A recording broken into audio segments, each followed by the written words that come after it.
Greetings, folks.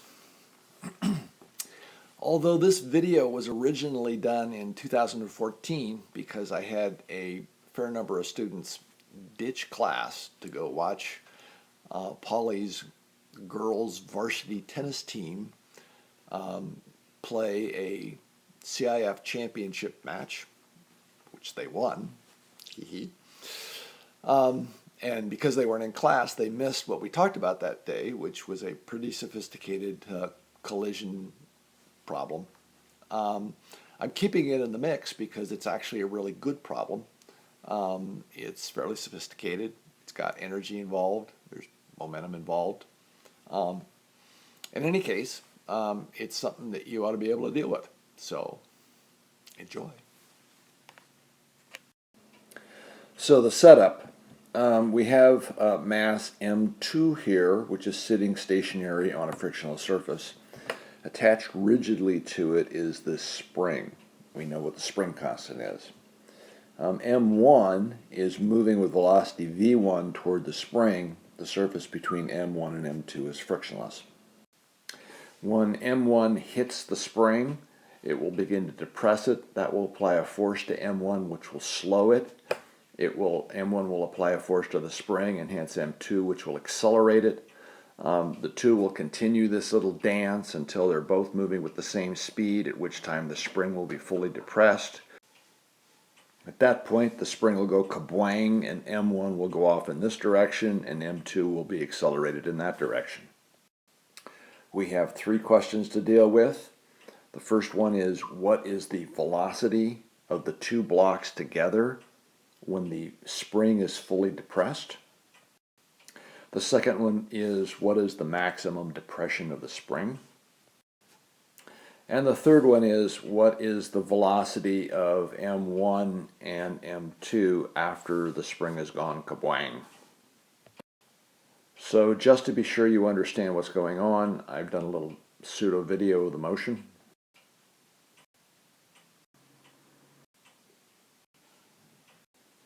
And at this point, the spring is fully depressed and the two bodies are moving together with velocity v. And at this point, the spring has gone kabwang and M1 is going off in this direction and M2 is going in this direction. So we now want to go ahead and figure out what the velocity is of the two masses when the spring is fully depressed. I'm going to simplify things a little bit by assuming that M2 is equal to 5m1. And that V1 is 3 meters per second. We'll stick those numbers in later on. So basically what we're trying to figure out here is what V is. When you run into problems like this, you want to ask some very basic questions. For instance, where can you use conservation of energy? In this particular problem, non-conservative forces act over the collision. So as long as you don't have collision as being a part of your time interval, energy should be conserved. Same question needs to be asked of momentum. When is momentum conserved? And because there are nothing but internal forces acting, the mass applying a force to the spring and hence M2, M2 via the spring applying a force back on M1, those are internal impulses. Because there are only internal impulses acting, momentum should be conserved throughout the motion. So we decided to use momentum. And the next question arises what is the time interval over which we're going to end up looking at momentum? The temptation, if you think back to the other collision problems that you've run into, is to think, oh well, I'll look at the momentum just before the collision and just after the collision with the spring. Problem is that just after the collision with the spring, M1 and M2 are going to be moving at different speeds. They won't be going the same speed until the spring is fully depressed. So I'm going to take a time interval that spans from just before the collision to the point at which the spring is fully depressed. At that point, the velocity of both of the masses will be capital V. And the conservation of momentum relationship is going to look like this. The initial momentum in the system just before the collision was M1 V1. That's wrapped up in mass M1 here. And afterwards, it's the two masses together times their velocity. We now include the fact that M2 equals 5m1, put that bit of information in here. we come up with this relationship. If we put in 3 meters per second for V1, we find that V is going to be equal to a half meter per second. The next question effectively says, if you lose 3kd squared's worth of energy, by how much will the spring depress maximum? And this is pretty obviously an energy problem. Writing out our energy relationship, we have kinetic energy wrapped up in M1 before the collision, which is here.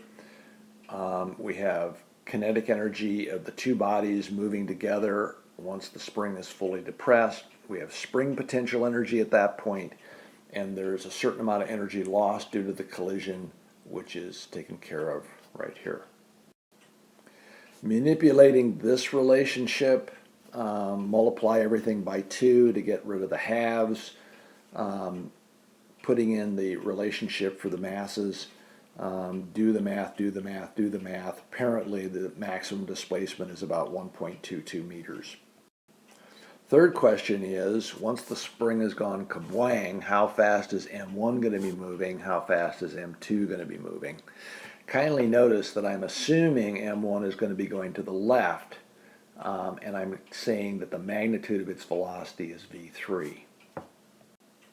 Notice also that because we have two unknowns, we're going to need two equations, which means we're probably going to have to use momentum considerations and energy considerations. The spring was ideal, so we're clear for using conservation of energy. The two masses were moving together with that velocity that we figured out earlier, so here is its kinetic energy to start with in the system. M1 was jammed up against the spring as far as it could go, so this was the spring potential energy in the system. No extraneous work was done through the expansion of the spring. Afterwards, each of the masses had their own individual kinetic energies. There was no potential energy at the end. Manipulation, came up with this final relationship. No external forces acting, no external impulses happening as the spring expands out. So the momentum before the two masses moving with the same velocity, momentum before the expansion is going to end up having to equal the momentum afterward, because I'm assuming that M1 is moving to the left and I want V3 to be a magnitude. I've unembedded the negative sign. Again, put in values, math, come up with an equation. All of which means that we now have two relationships, one from the conservation of momentum, one from the conservation of energy. And we're going to end up using those two, solving them simultaneously. So we can come up with a relationship for V3 from the momentum relationship, put it into the energy relationship, expand out, do the square, come up with this, simplify, divide out the 30, use the quadratic relationship to solve this. And we end up with V4 equaling 0.745 or 0.26. Take the 0.745 and put it back up into the momentum relationship to come up with what V3 would be if that was the case. Take the 0.26 and put it into the momentum relationship and see what its V3 would end up being if that was the case.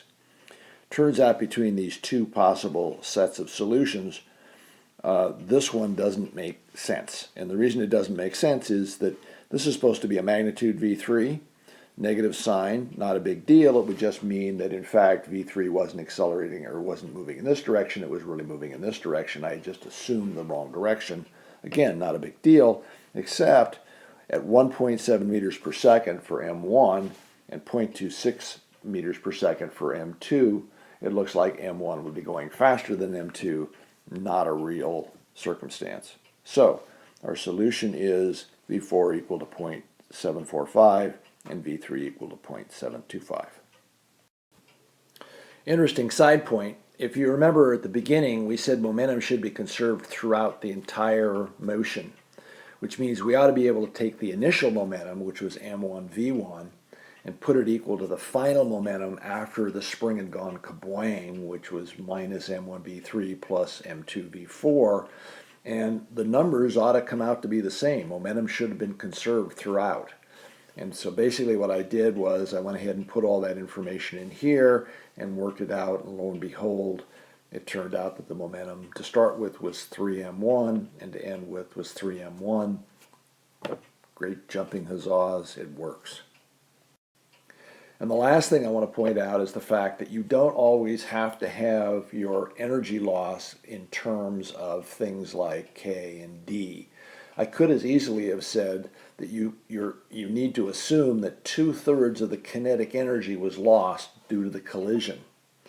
In that case, when you got to your work extraneous, you would have had a negative sign to show loss. You would have put 2/3, and then you would have written down what the initial kinetic energy would have been. And it would have given you a somewhat different look for your conservation of energy relationship or your modified conservation of energy relationship. But it still would have been usable. It still would have been a perfectly reasonable relationship. So anyway, that's it for the problem. Fairly sizable, healthy problem. Again, a lot of thinking going on. This is something you should understand at a basic level. It's not something to memorize, but it is something to understand at kind of a gut level. Anyway, that's it.